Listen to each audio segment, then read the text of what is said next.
that today's India reminds me of Hans Christian Andersen's story, The Emperor's New Clothes, where the emperor was cloaked in nothing, but his sycophantic courtiers could not tell him so.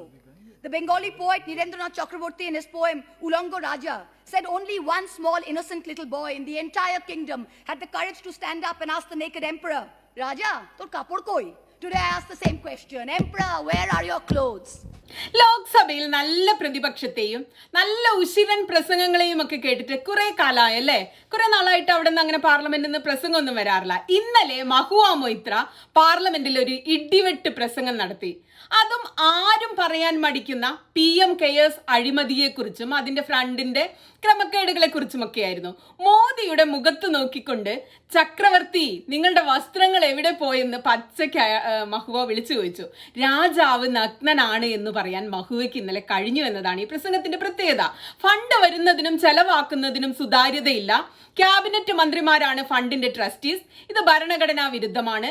സർക്കാർ സംവിധാനങ്ങളെ ഉപയോഗിച്ച് fund സ്വരൂപിച്ചിട്ട് അത് ചെലവഴിക്കുന്നതിൽ സുതാര്യത കാണിക്കാത്തത് മര്യാദയല്ല. ഇനിയെങ്കിലും നിങ്ങൾ നുണ പറയുന്നത് അവസാനിപ്പിക്കണം. സംസ്ഥാനങ്ങളെ പറ്റിക്കുന്നത് അവസാനിപ്പിക്കണം. അവർക്ക് നൽകേണ്ട പണമൊക്കെ കൃത്യമായി നൽകൂ. പണം പാഴാക്കുന്നത് അവസാനിപ്പിക്കൂ. PM കെയറിനും ഓഡിറ്റ് ഇല്ലാത്തത് കൊണ്ട് അക്കൗണ്ടബിലിറ്റി ഇല്ല. അതുകൊണ്ട് ഫണ്ട് എവിടെ നിന്നും വരുന്നു, എങ്ങോട്ട് പോകുന്നു എന്നതിന് കൃത്യമായ ഒരു സുതാര്യതയില്ല. ഒരേ തരത്തിൽ എന്ന് നമ്മൾ കരുതുന്ന PM കെയർ ഫണ്ടിനും ദുരിതാശ്വാസ നിധിക്കും വ്യത്യസ്തമായ നിയമങ്ങളാണ് ഇവിടെയുള്ളത്. 2 തരത്തിലാണ് ഇവയെ കൈകാര്യം ചെയ്യുന്നത്. അത് ശരിയല്ല. ഇത് ജനതാൽപര്യത്തിനും നിയമത്തിനും സ്റ്റേറ്റിന്റെ താല്പര്യത്തിനും ഒക്കെ എതിരായിട്ടുള്ള കാര്യങ്ങളാണ്. ദുരിതാശ്വാസ നിധിയിലേക്ക് കയ്യും കണക്കുമില്ലാതെ പണം വാങ്ങാൻ പറ്റില്ലെന്നും, എന്നാൽ അതേസമയം PM കെയറിലേക്ക് എവിടെ നിന്നും എങ്ങനെയും ആരുടെയും പണം സ്വീകരിക്കാമെന്നും ചെലവഴിക്കാമെന്നും വരുന്നത് അനീതിയാണ്, നിയമത്തോടുള്ള വെല്ലുവിളിയാണ്, വിവേചനപരമാണ്. PM കെയേഴ്സിന് ശത്രുരാജ്യമായ ചൈനീസ് കമ്പനികളിൽ നിന്ന് സംഭാവന സ്വീകരിക്കുന്നത് എന്തുകൊണ്ടാണെന്നാണ് മഹുവ ഇന്നലെ ചോദിക്കുന്നത്. ചൈനീസ് കമ്പനികൾ PM കെയറിലേക്ക് സയോമി, ടിക്ടോക്ക്, ഹുവാവേ തുടങ്ങിയ കമ്പനികൾ വലിയ തോതിൽ സംഭാവനകൾ നൽകി. ഇന്ത്യ ടിക്ടോക്ക് നിരോധിച്ചിട്ടും അതുപോലുള്ള ടിക്ടോക്കിൽ നിന്നൊക്കെ വാങ്ങിയ ഈ ചൈനീസ് സ്ഥാപനങ്ങളിൽ നിന്നും വാങ്ങിയ പണം എന്തിനാണ് സ്വീകരിച്ചത്, എന്തുകൊണ്ടാണ് ഈ സാഹചര്യത്തിലെങ്കിലും അത്തരം പണം തിരിച്ചു കൊടുക്കാൻ പ്രധാനമന്ത്രി തയ്യാറാകാത്തത് എന്നൊക്കെയായിരുന്നു അവർ ഇന്നലെ ഈ പ്രസംഗത്തിൽ ചോദിച്ചുകൊണ്ടിരുന്നത്. നികുതി ഭേദഗതി ബില്ലിനെ കുറിച്ചുള്ള ചർച്ചയ്ക്കിടെ സംസാരിക്കുകയായിരുന്നു തൃണമൂൽ കോൺഗ്രസിന്റെ MP ആയ മഹുവ മൊയ്ത്ര. അവർ പതിവ് പോലെ ഒരു പെരുമഴയായിട്ട് അവിടെ പെയ്തിറങ്ങുകയായിരുന്നു. അവർ ചോദിക്കുന്നത്, നിങ്ങൾ PM കെയേഴ്സ് വഴി എത്രയോ വെന്റിലേറ്ററുകൾ വാങ്ങി, ഏത് ആശുപത്രികൾക്കാണ് ഈ വെന്റിലേറ്ററുകൾ നൽകിയതെന്ന് ലിസ്റ്റ് നൽകാമോ? മരിക്കാൻ കിടക്കുന്നവർക്ക് നിങ്ങൾ ശത്രുവിന്റെ പണം കൊണ്ട് വാങ്ങിയ വെന്റിലേറ്റർ ഉപയോഗിക്കണം എന്നുണ്ടാവില്ല. നിങ്ങളിപ്പോൾ പറയുന്നത് 50,000 വെന്റിലേറ്റർ വാങ്ങാൻ വേണ്ടി 2,000 കോടി പണം PM കെയേഴ്സിൽ നിന്നും ചെലവഴിച്ചെന്നാണ്. ഇതിൽ എത്ര എണ്ണം ആശുപത്രികളിലെത്തി, ഏത് ആശുപത്രിയിൽ എത്തിച്ചു, ഏത് സംസ്ഥാനത്താണ്, എവിടെ നിന്നാണ് ഇവ വാങ്ങിയത്? പ്രധാനമന്ത്രിമാർ എന്നാൽ വരും പോകും, പക്ഷെ ഒരു ഫണ്ടിന്റെ നിലനിൽപ്പ് എന്ന് പറയുന്നത് രാജ്യത്തിനും ജനങ്ങൾക്കും വേണ്ടിയാണ്. അത് സ്റ്റേറ്റിന്റെ സ്വത്താണ്. എല്ലാത്തിനും ഒരു വ്യക്തിയുടെ പേര് നൽകേണ്ടതിന്റെ ആവശ്യകത എന്താണ്? ഇന്ത്യയിൽ ജനാധിപത്യമല്ലേ, സ്വേച്ഛാധിപത്യമൊന്നും അല്ലല്ലോ. നിങ്ങൾ ഒരു പൊതു കാര്യത്തിന് എന്ന് പറഞ്ഞുകൊണ്ട് ജനങ്ങളിൽ നിന്നും സ്റ്റേറ്റിൽ നിന്നൊക്കെ പണം സ്വരൂപിക്കുന്നു. ഇത് വിവരാവകാശ നിയമത്തിന്റെ പരിധിയിൽ അല്ലെന്ന് പറഞ്ഞുകൊണ്ട് ആ സുതാര്യതയിൽ നിന്ന് അതേസമയം ഒളിച്ചോടുകയും ചെയ്യുന്നു. ഇത് ശരിയല്ല. പൊതുജനങ്ങളിൽ നിന്ന് പണം സ്വരൂപിക്കുന്നത് കൊണ്ട് പാർലമെന്റിന് ഉത്തരവാദിത്തമില്ല എന്ന് പറയാൻ പറ്റില്ല. PM കെയേഴ്സ് ഫണ്ട് പൊതു താല്പര്യത്തിന് വിരുദ്ധമാണ് ഈ രീതിയിൽ പ്രവർത്തിക്കുമ്പോൾ. 38 പൊതുമേഖലാ കമ്പനികൾ 2,100 കോടിയാണ് ഈ ഫണ്ടിലേക്ക് സംഭാവന ചെയ്തത്. ഇത് മൊത്തം പണത്തിന്റെ 70%. അതിനാൽ പാർലമെന്റിന് പണത്തിന്റെ ക്രയവിക്രയത്തിന്റെ വിശദാംശങ്ങൾ നൽകണമെന്നാണ് മഹുവ മൊയ്ത്ര ഇന്നലെ ആവശ്യപ്പെട്ടത്. പൊതുമേഖലാ കമ്പനികളിൽ നിന്ന് പണം സ്വീകരിക്കുമ്പോൾ അത് ചെലവഴിക്കുന്നതിന്റെ കണക്കും ജനങ്ങളെ ബോധ്യപ്പെടുത്തേണ്ടതുണ്ട്, പാർലമെന്റിനെ ബോധ്യപ്പെടുത്തേണ്ടതുണ്ട്. PM കെയറിലേക്ക് സർക്കാർ CSR അനുവദിച്ചു. പക്ഷേ സംസ്ഥാന ദുരിതാശ്വാസ നിധികൾക്ക് ഈ CSR ഒന്നും കിട്ടിയിട്ടില്ല, PM ദുരിതാശ്വാസ നിധിക്കുമില്ല. ഇത് അന്യായമാണ്. 38 പൊതുമേഖലാ സ്ഥാപനങ്ങൾ PM കെയേഴ്സിന് സംഭാവന നൽകിയിട്ടുണ്ടെങ്കിലും ഇത് സംബന്ധിച്ച് ഓഡിറ്റ് നടത്തിയിട്ടില്ല. അത് ശരിയല്ല എന്നൊക്കെയാണ് മഹുവയുടെ പ്രസംഗം. ഇനി നമുക്ക് അവരുടെ പ്രസംഗം ഒന്ന് നേരിട്ട് കേൾക്കാം. അപ്പോഴേ അതിൻ്റെ ഒരു ശരിയായൊരു ഊർജം കിട്ടുള്ളൂ. Honorable Chairperson, sir, I symbolically stand to oppose the Taxation and Other Laws, Relaxation and Amendment of Certain Provisions Bill 2020 on behalf of my party, the All India Trinamool Congress. This bill is deeply problematic because it further weakens the rights and resources available to the states by taking away the statutory promises made under the new GST regime. And on the other hand, it corners public funds for PM CARES to the direct detriment of the state relief funds. Clause 7 of the bill seeks to amend the Central Goods and Services Act 2017, allowing the government to extend the time limit for completion of actions under the Act in events of force majeure, such as an epidemic. With retrospective effect, this will permit the government to retrospectively validate its failure and extend the time limit indefinitely while dispersing compensation to the states.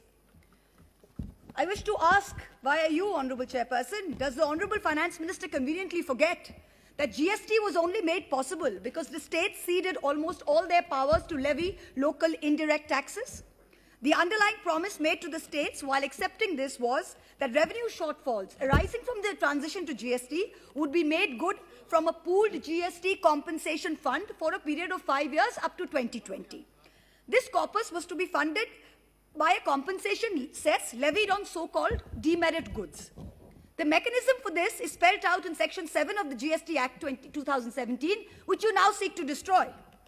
The quantification was to be done annually. You project a revenue assumption of 14% compounded growth on the revenue of the base year 2015-16, and you calculate the difference between this and the actual GST collection of any particular year. And please, applying this formula to the years 2021, the anticipated shortfall is 3 lakh crores. The compensation pool, however, is only 65,000 crores. But the centre cannot shy away from its responsibility. It must cover the shortfall of 2.35 lakh crores by borrowing. I ask myself, in such a situation, is incompetence force majeure? Is criminal negligence force majeure? The second insidious objective of this bill is to give a blanket clearance with no accountability whatsoever to the PM CARES Fund. The origin of the PM CARES Fund is steeped in non-transparency and is inherently discriminatory in nature. I was among the first citizens to petition the Supreme Court of India against the discriminatory nature of this fund, but the bench in its wisdom, while not dismissing my petition on merits, asked me to bring it up in Parliament. So here I am, moving from the corridors of judicial review to the Janta Ki Adalat. The government issued a circular on March 28, 2020, notifying that all contributions to the PM CARES Fund qualified as eligible CSR contributions under Item 8, Schedule 7 of the Companies Act. But it also disqualified contributions made to the state relief funds from being treated as valid CSR activities.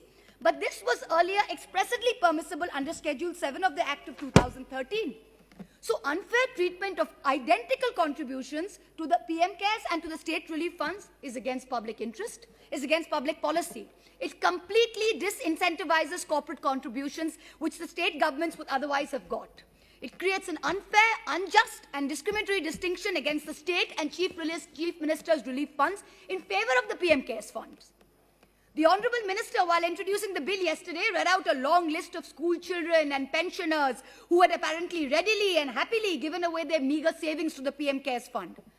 But the Honourable Minister was strangely silent on the 38 PSUs that donated more than 2,100 crores to the fund. Almost 70% of the fund's corpus comes from 38 PSU donations. These are public sector undertakings, share capital subscribed to by the Government of India out of public money. Without an audit, the conflict of interest is writ large for anyone to see.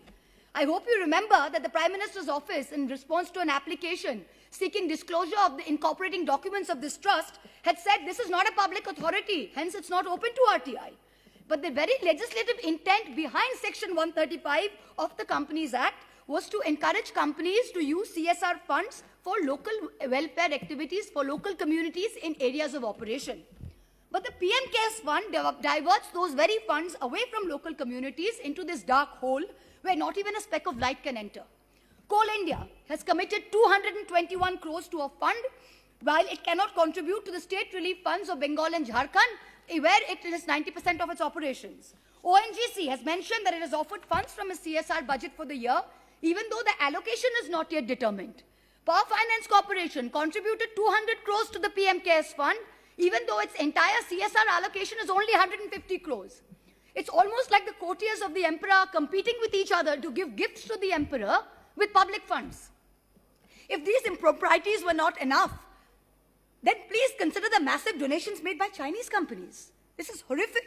Xiaomi, a Chinese company accused of snooping on people, gave the fund 10 crores. TikTok, currently banned by this government only a few weeks ago, gave 30 crores. Huawei, banned around the world for its well-documented links to the Chinese army, gave 10 crores. Why did you take this money from our enemies? Why don't you return this tainted money? I'm sure no dying Indian would want to be on a ventilator paid for by enemy money at this time. Would they? I ask you, you say you put 2,000 crores towards the purchase of 50,000 ventilators. Please lay on the table of this house how many ventilators have been physically delivered, to which hospitals, to which states. Also tell us the manner of procurement.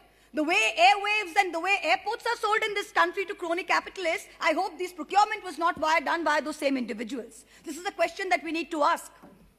And the dangers of these unverified foreign donations are amplified by the fact that the PM Cares Fund is exempt from FCRA regulations, even though it doesn't meet the precondition of a body whose funds are audited by the CAG. You are bringing the PM Cares Fund under the ambit of the same clause that governs the Prime Minister's National Relief Fund, the existing fund. What is the need to institute a new fund where one exists? Prime Ministers will come and go, but the existence of a fund is not up for discussion. What is this need to name everything after one individual? What is this need? This is a democracy. It is not an elected autocracy. We need to remind this government. First, you are raising funds on the basis of public office. The very name, a Prime Minister's fund, makes people think this is government authority. So by saying it is not open to RTI, you are running away from the spirit of transparency you claim to be wedded to. Second, cabinet ministers are trustees administering the funds. So you are impermissibly expanding the scope of your ministerial office in excess of the mandate determined by the Constitution. The third, you are commandeering resources. Donations are done by default. A circular issued on April 17 by the Department of Revenue under the Ministry of Finance told every officer and staff of the Government of India to contribute 1 day's salary till March 21. This would be deducted. If they wish to not donate, they should put this in writing. Tell me, in this atmosphere of fear and vengeance currently prevalent in this country, which bureaucrat, which public officer will say they do not wish to donate? I have only a few minutes left, and so bear with my bluntness. To this government, I say, stop lying to us all the time about growth rates, about migrant welfare, about expenditure, and the laughable delusion that the PM cares. Stop marketing 20,000 crore packages as relief measures when in truth it comprises money already spent and money to be given as loans, an imaginary money that will never reach the people it is supposed to. Stop cheating the state governments of their dues made through a constitutional promise. Stop wasting funds on vanity projects when the state governments who actually make a difference are deprived time and again. And so, I end by saying that today's India reminds me of Hans Christian Andersen's story, The Emperor's New Clothes, where the emperor was cloaked in nothing, but his sycophantic courtiers could not tell him so. The Bengali poet Nirendranath Chakraborty in his poem Ulango Raja said only one small innocent little boy in the entire kingdom had the courage to stand up and ask the naked emperor, Raja, tor kapod koi? Today I ask the same question, Emperor, where are your clothes? Thank you.